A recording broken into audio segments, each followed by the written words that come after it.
اعوذ باللہ من الشیطان الرجیم بسم اللہ الرحمن الرحیم ومن يرغب عن ملة إبراهيم إلا من سفه نفسه ولقد اصطفيناه في الدنيا وإنه في الآخرة لمن الصالحين صدق اللہ العظیم۔ حضرت ابراہیم علیہ السلام کی دعائیں جو ہم نے کل پڑھی تھی، اس میں ایک دعا یہ تھی، ربنا وجعلنا مسلمین لک ومن ذریتنا امتا مسلمتا لک، کہ اے اللہ ہمیں بھی مسلم بنا اور ہماری اولاد میں ایک جماعت ایسی ہو جو مسلم ہو۔ مسلم کے معنی کیا کہ نام کے اعتبار سے بھی ان کا جو عنوان ہو وہ مسلم ہو، اور اعمال اور اپنے کردار میں بھی مسلم ہو، یعنی تیرے فرما بردار ہو۔ چنانچہ فرما برداری کا معیار کیا ہوگا، اس کو اللہ تعالیٰ نے ان آیتوں میں ذکر فرمایا، جس سے بات بہت اچھی طرح واضح ہو جائے گی کہ حضرت ابراہیم علیہ السلام کا مذہب اسلام ہے۔ اسلام کے معنی اسلام کا لیبل، اسلام کا عنوان نہیں، بلکہ اللہ کی اطاعت اور فرما برداری ہے۔ کس درجے میں اطاعت؟ جس درجے میں ابراہیم علیہ السلام نے کر کے دکھائی ہے۔ اپنے خاندان کو چھوڑنے کا حکم فوراً لبیک کہتے ہیں، اپنے پریوار کو، اپنے چھوٹے معصوم بچے کو ایک بنجر زمین میں چھوڑنے کا حکم فوراً لبیک کہتے ہیں، وقت کے بادشاہ کے سامنے ڈٹ جانے کا حکم فوراً لبیک کہتے ہیں۔ ہر آدمی لوجک تلاش کرتا ہے، ہر آدمی حق کی تلاش میں رہتا ہے، اس وقت میں ضروری کیا ہے، اور وہ ضروری اپنی اولاد کی تربیت اور اس کی حفاظت ہوتی ہے۔ ایسی جگہ جہاں نہ کھانے کو، نہ پینے کو، نہ ساتھ میں رہنے کو کوئی انسان، کوئی جانور، کوئی پرندہ، کوئی درندہ، کوئی بھی نہیں ہے، وہاں چھوڑنا عقل کے خلاف ہے۔ انسان کی فطرت ہے کہ اپنی اولاد کی خیر خواہی چاہے، لیکن اللہ کا حکم ہے لبیک کہنا ہے۔ اللہ کہتا ہے اپنے بیٹے کو اپنے ہاتھوں سے ذبح کرنا ہے، فوراً لبیک کہتے ہیں۔ انسان کی فطرت، میں اپنے بیٹے کو ذبح کیوں کروں، یہ کیسا حکم شریعت کا ہے، لیکن عقل نہیں، اللہ نے جو کہہ دیا وہ ماننا ہے، یہی اصل میں اسلام ہے۔ اب یہ اسلام، اللہ کی اس درجے میں اطاعت کہ وہ میرے خاندان کے خلاف جائے، میرے پریوار کے خلاف جائے، میرے خود کی خواہشات کے خلاف جائے، ہمارے یہاں موجود رسم اور رواجوں کے خلاف جائے، جو چیز اس کی زد میں آ جائے، اگر مجھے یقین کے ساتھ معلوم ہے کہ یہ اللہ کا حکم ہے تو مجھے اس پر عمل کرنا ہے، یہ اصل میں اسلام ہے۔ اور یہ اسلام حضرت آدم علیہ السلام کے زمانے سے لے کر آج تک موجود ہے۔ ہر زمانے کے انبیاء اور ہر زمانے میں ان انبیاء پر ایمان لانے والوں کی یہی حالت ہوتی ہے کہ جو اللہ نے ان کو جو حکم دے دیا اس حکم پر عمل کرنا ہے، پھر اس کا عنوان چاہے جو ہو۔ حضرت موسیٰ علیہ السلام پر ایمان لانے والوں کو یہودی کہا گیا، ان کے مذہب کو یہودیت کا نام دے دیا گیا۔ حضرت عیسیٰ علیہ السلام پر ایمان لانے والوں کو عیسائی یا نصرانی کہا گیا، ان کے مذہب کو نصرانیت کا نام دے دیا گیا، لیکن یہ نام صرف ظاہری لیبل ہے، حقیقت میں اسلام ہے۔ ان میں وہ حضرات جو اللہ کے حکم پر لبیک کہنے والے تھے، وہی حقیقت میں حضرت موسیٰ علیہ السلام کے، حضرت عیسیٰ علیہ السلام کے پیروکار ہیں۔ جب وہی ہیں تو وہ اللہ کے فرما بردار ہیں، اور یہی اصل میں حضرت ابراہیم علیہ السلام کا مذہب ہے۔ آج میں بھی مطمئن ہوں کہ مسلمان ہوں، آپ بھی مطمئن ہیں کہ مسلمان ہیں، اور پھر اپنے اسلام کے دعوے کے باوجود ہم بہت سے ایسے کام کرتے ہیں جو اللہ اور اس کے رسول کی منشا کے مطابق نہیں ہوتے، اور اس پر ستم بر ستم یہ ہے کہ ہم اپنے اس عمل کو شریعت کا لیبل بھی دینے کی کوشش کرتے ہیں۔ ہم یہ کوشش کرتے ہیں کہ یہی دین ہے، یہی اللہ اور اس کے رسول کا فرمان ہے، لوگ اس کو اسی ڈھنگ سے جانیں، یعنی اپنی مرضیات، اپنی خواہشات کو دین کے مطابق کرنے کے بجائے دین کو کھینچ کر کے، اس میں تعویلات کر کے، اس کو پھاڑ کر کے کسی طرح اپنی مرضی کے مطابق ڈھال دیا جائے، اور پھر کہا جائے کہ یہ اسلام ہے، اور اسی اسلام پر ہم اپنی نجات کا مدار سمجھ لیتے ہیں، جو بعینہ ہی کام کیا تھا یہودیوں نے، اور جو بعینہ ہی کام کیا تھا نصارہ نے، کہ انہوں نے اصل یہودیت، اصل نصرانیت کو بگاڑ کر اپنی خواہشات کے مطابق کیا اور پھر دعویٰ کرتے تھے کہ نجات کا راستہ یہی ہے، اسی راستے پر خدا خیر کرے ہم اور آپ بھی چل رہے ہیں۔ یہ اصل میں دین نہیں، دین اصل میں یہ کہ ہمیں معلوم ہو جائے یقین کے ساتھ کہ یہ اللہ کا حکم ہے، ہمیں معلوم ہو جائے یقین کے ساتھ کہ یہ اس کے رسول کی خواہش ہے، یہ اللہ کے رسول کی سنت ہے، تو عمل کرنا ہے، یہ اصل میں اسلام ہے۔ اللہ نے ان آیتوں میں جہاں ایک طرف اسلام کی حقیقت کو واضح کیا، وہیں اللہ کے رسول کے زمانے میں ہونے والے مختلف دعووں کو بھی رد کیا۔ یہودی کہتے ہیں ہم حضرت ابراہیم کے مذہب پر ہیں، نصارہ کہتے ہیں ہم حضرت ابراہیم کے مذہب پر ہیں، مشرکین مکہ کہتے ہیں ہم حضرت ابراہیم علیہ السلام کے مذہب پر ہیں۔ اللہ نے جواب دیا کہ اصل ان کا مذہب اطاعت اور فرمانبرداری ہے، تم میرے رسول کی رسالت کو سچا جاننے کے باوجود ایمان نہیں لا رہے ہو، میرے رسول کی دعوت کو حق سمجھ لینے کے باوجود ایمان نہیں لا رہے ہو، تو کدھر تم حضرت ابراہیم علیہ السلام کے مذہب پر ہو۔ پھر اللہ تعالیٰ نے یہ بات جس عنوان سے شروع کی ہے، اس عنوان کے اندر اللہ نے ان باطل نظریات کے لوگوں کو، اللہ کے ان مخالفین کو غیرت دلائی، اور غیرت کیسی کہ وہ ابراہیم علیہ السلام جو اپنے لیے جس دین کی انہوں نے دعا کی تھی، اپنی اولاد کے لیے جس دین کی دعا کی تھی، اور جس نبی کے لیے دعا کی تھی، نبی اور اس نبی کو جو مذہب ملے اور اس مذہب پر چلنے والوں کو جو لقب ملے، وہ ساری چیزیں اللہ نے پوری کر دی انہی ابراہیم علیہ السلام کی جن کے پیروکار ہونے کے تم دعوے دار ہو، پھر بھی ایمان نہیں لاتے ہو۔ وَمَن يَرْغَبُ عَن مِّلَّةِ إِبْرَاهِيمَ إِلَّا مَن سَفِهَ نَفْسَهُ، اور ابراہیم علیہ السلام کی ملت سے، ان کے مذہب سے بے رغبتی کا اظہار صرف وہ شخص کر سکتا ہے جو خود اپنی ذات میں جاہل ہو یا خود اپنی حقیقت سے جاہل ہو، جس کو معلوم ہی نہیں ہے میرا فائدہ کیا ہے۔ اسلام دین فطرت ہے، انسان کی باڈی کو، انسان کی خوشی کو، اس کے ذہن و دماغ کو، اس کی روح کو جن جن چیزوں کی حقیقت میں ضرورت ہے، اسلام انسانیت کی سوسائٹی کو جن جن چیزوں کی حقیقت میں ضرورت ہے، انفرادی طور پر، اجتماعی طور پر انسان کی جو جو ضرورتیں ہیں، اسلام بعینی ہی ان ضرورتوں کو پوری کرتا ہے۔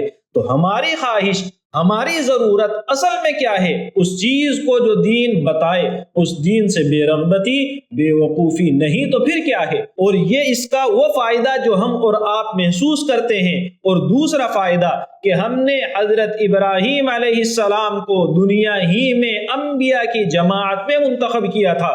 کس بنیاد پر منتخب کیا تھا؟ وہ بنیاد آگے آ رہی ہے، وَإِنَّهُ فِي الْآخِرَةِ لَمِنَ الصَّالِحِينَ، اور یقیناً آخرت میں وہ اعلیٰ درجے کے نیک لوگوں میں سے ہوں گے۔ تو ایسی مقدس شخصیت جس کو اللہ نے نبوت عطا فرمائی، ایسی مقدس شخصیت جس کو اللہ نے دنیا میں امامت کا تاج ان کے سر پر رکھا ہے، انبیاء کی ایک بڑی تعداد ان کی نسل کے اندر بھیجی ہے، ان کے طریقے سے پیچھے ہٹ رہے ہو، یہ یقیناً تمہارے لیے ناکامی ہے، کامیابی بالکل بھی نہیں۔ اذ قال له ربه اسلم، یہاں اللہ نے بتایا کہ اسلام کیا ہے، حضرت ابراہیم علیہ السلام کا مذہب کیا ہے۔ جب ان کو ان کے رب نے کہا کہ فرما برداری کرو، میرے حکم پر لبیک کہو، کہنے لگے میں فرما برداری کرتا ہوں سارے جہانوں کے رب کی۔ حضرت ابراہیم علیہ السلام الفاظ کیسے منتخب کرتے ہیں آپ دیکھیں۔ کہنا چاہیے تھا جب اللہ نے کہا میری فرما برداری کرو، جواب تھا اے اللہ میں آپ کی فرما برداری کرتا ہوں، لیکن نہیں، کہا سارے جہانوں کے رب کی فرما برداری کرتا ہوں، اللہ کی تعریف کی، اور ساتھ میں یہ بھی بتا دیا میں تیرا فرما بردار ہوں، میرا کمال نہیں ہے، تیری شان یہ ہے، تیری ذات اس لائق ہے کہ تیری فرما برداری کی جائے، اے عظیم رب میں تیرا فرما بردار ہوں۔ وَوَصَّى بِهَا إِبْرَاهِيمُ بَنِيهِ وَيَعْقُوبُ يَا بَنِيَّ إِنَّ اللَّهَ اصْطَفَى لَكُمُ الدِّينَ فَلَا تَمُوتُنَّ إِلَّا وَأَنْتُمْ مُسْلِمُونَ۔ یہودی کہتے تھے کہ ہم اسلام اس لیے قبول نہیں کرتے کہ ہمارے جد اعلیٰ حضرت یعقوب علیہ السلام نے وصیت کی تھی کہ اسی مذہب پر رہنا، یعنی یہودیت پر رہنا، اس لیے ہم اسلام قبول نہیں کرتے ہیں۔ اللہ نے بتایا ان کی وصیت اصل میں کیا تھی۔ یہ آیت ہمیں سبق دے رہی ہے کہ آپ اپنی اولاد کی فکر کریں۔ حضرت ابراہیم علیہ السلام وہ شخصیت جو خود اپنے ہاتھوں سے اپنے بیٹے کو بالکل خالص ریگستان میں چھوڑ کر کے آ جاتے ہیں، پتھریلے علاقوں کے اندر چھوڑ کر کے آ جاتے ہیں۔ حضرت ابراہیم علیہ السلام وہ شخصیت جو اپنے بیٹے کو اپنے ہاتھوں سے ذبح کرنے کی کوشش کرتے ہیں، لیکن وہی حضرت ابراہیم جب دنیا سے جانے لگتے ہیں تو اپنے بیٹے کی فکر کرتے ہیں۔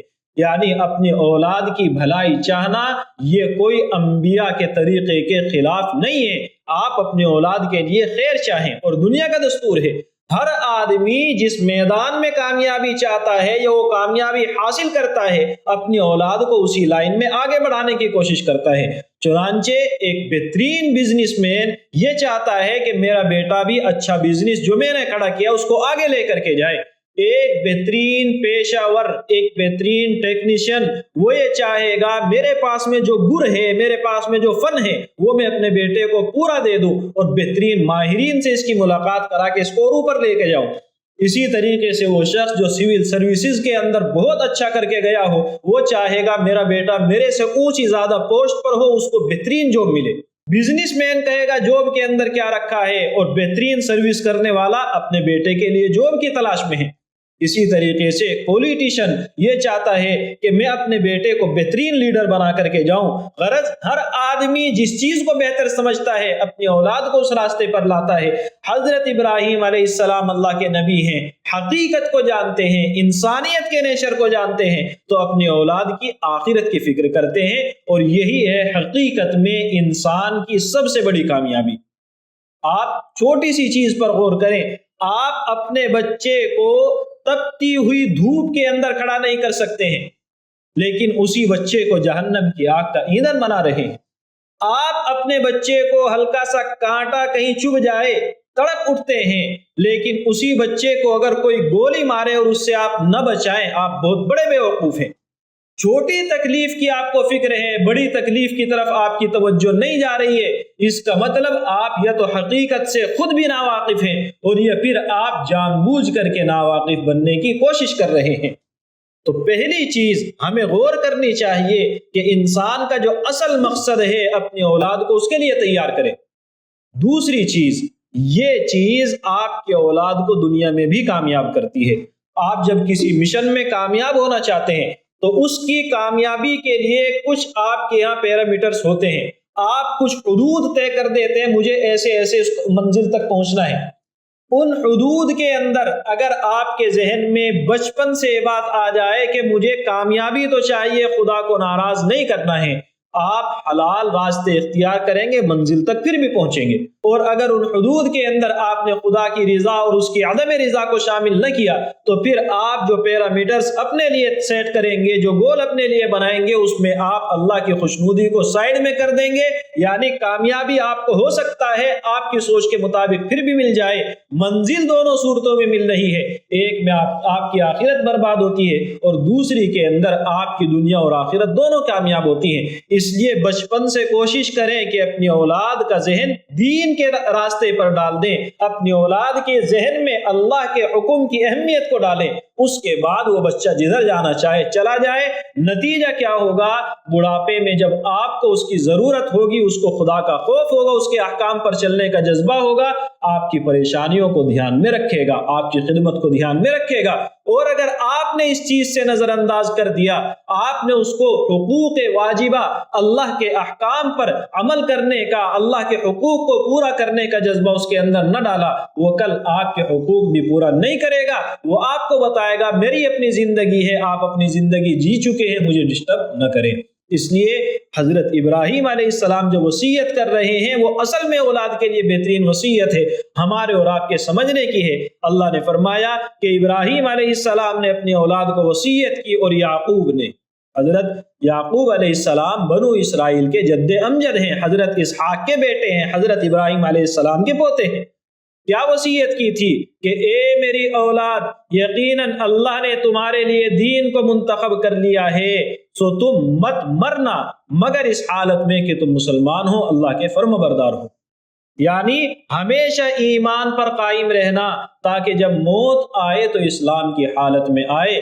مرنا میرے اور آپ کے قبضے میں نہیں ہے، ہمارے بس میں نہیں ہے، لیکن ایمان پر باقی رہنا، اسلام پر باقی رہنا ہمارے بس میں ہے۔ اس لیے اپنی زندگی کے اندر اسلام کو باقی رکھیں تاکہ موت کے وقت اللہ تعالیٰ اسی حالت میں ہمیں دنیا سے لے کر کے جائے۔ اور یہ اسلام اگر اخلاص کے ساتھ ہوگا تو پھر اس حدیث میں جو ایک بات آئی ہے کہ ایک بندہ موت کے وقت تک اسلام پر باقی رہتا ہے، آخری وقت میں تقدیر غالب آ جاتی ہے اور وہ کفر کے راستے پر چلا جاتا ہے۔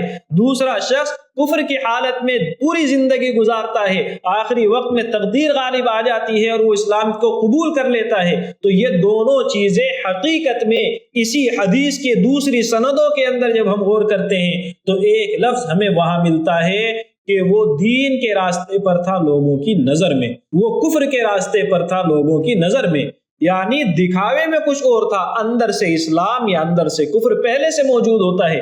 تو ہمیں اگر چاہیے کہ موت حقیقت میں ایمان پر آئے تو اخلاص کے ساتھ اسلام ہماری زندگی کے اندر ہو۔ ام کنتم شہداء، یہ طنز کسا اللہ نے یہود پر، اور یہ جواب دیا در حقیقت ان لوگوں کے اس دعوے کا کہ ہمیں حضرت یعقوب نے اسی یہودیت پر باقی رہنے کا حکم دیا تھا۔ اللہ نے فرمایا کیا تم موجود تھے جب یعقوب علیہ السلام کو موت آئی؟ تم تو تھے نہیں، اللہ موجود تھا، اللہ جانتا ہے۔ یہ بات انہوں نے کہی تھی جب انہوں نے اپنے بیٹوں سے کہا تم میرے بعد کس کی عبادت کرو گے؟ کہنے لگے کہ ہم عبادت کریں گے آپ کے رب کی اور آپ کے باپ داداؤں ابراہیم، اسماعیل اور اسحاق علیہم السلام کے رب کی، جو کہ ایک معبود ہے۔ ان کا جو معبود ہے، آپ کا جو معبود ہے، جو ایک معبود ہے، ہم اسی کے فرما بردار ہوں گے، اسی کی عبادت کریں گے۔ وَنَحْنُ لَهُ مُسْلِمُونَ، ہم اس کے حکم کے سامنے گردن جھکاتے ہیں۔ تِلْكَ أُمَّةٌ قَدْ خَلَتْ لَهَا مَا كَسَبَتْ وَلَكُمْ مَا كَسَبْتُمْ وَلَا تُسْأَلُونَ عَمَّا كَانُوا يَعْمَلُونَ۔ یہ آیت ہم میں سے ہر شخص کو اس کی ذمہ داری کا احساس کراتی ہے کہ آپ کے آباء و اجداد کتنے نیک، اولیاء، یہاں تک کہ انبیاء تھے، ان کے اعمال سے تمہیں فائدہ نہیں ہوگا اگر تمہارے خود کے اعمال، خود کے عقائد صحیح نہیں ہیں، اور وہ کتنے برے تھے، ان کی برائی کا تمہارے اوپر اثر نہیں پڑے گا اگر تمہارے اعمال اچھے ہیں۔ اس لیے ہر شخص کو اپنے اعمال کی پرواہ کرنی ہے، اپنے اعمال کو بہتر کرنے کی کوشش کرنی ہے۔ چنانچہ اللہ کے رسول نے متعدد مواقع پر یہ بات سمجھائی ہے۔ ایک دفعہ پورے قبیلے کو جمع کر کے یہ بات کہی تھی کہ ایسا نہ ہو قیامت کے دن لوگوں کی مغفرتیں ہو رہی ہوں اور تم اس امید میں بیٹھے ہو کہ میں تمہیں نجات دلاؤں گا، اپنے اعمال سے بے فکر ہو کر کے زندگی گزار کر کے آ جاؤ، میں نے تمہیں حقیقت سمجھا دی ہے۔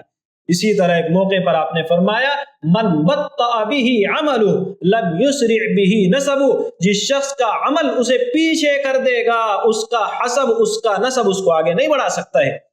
آپ کو اپنے اعمال کی پرواہ کرنی ہے۔ آپ کے پاس ایمان صحیح ہے، عقائد صحیح ہے، اعمال کچھ آپ نے اچھے کر رکھے ہیں، کچھ تھوڑی بہت کمی ہے تو یقیناً نسب کا فائدہ ہوگا، لیکن سرے سے عقائد ہی آپ کے صحیح نہیں ہے تو پھر خاندان اور نسب بھی کام نہیں آئے گا۔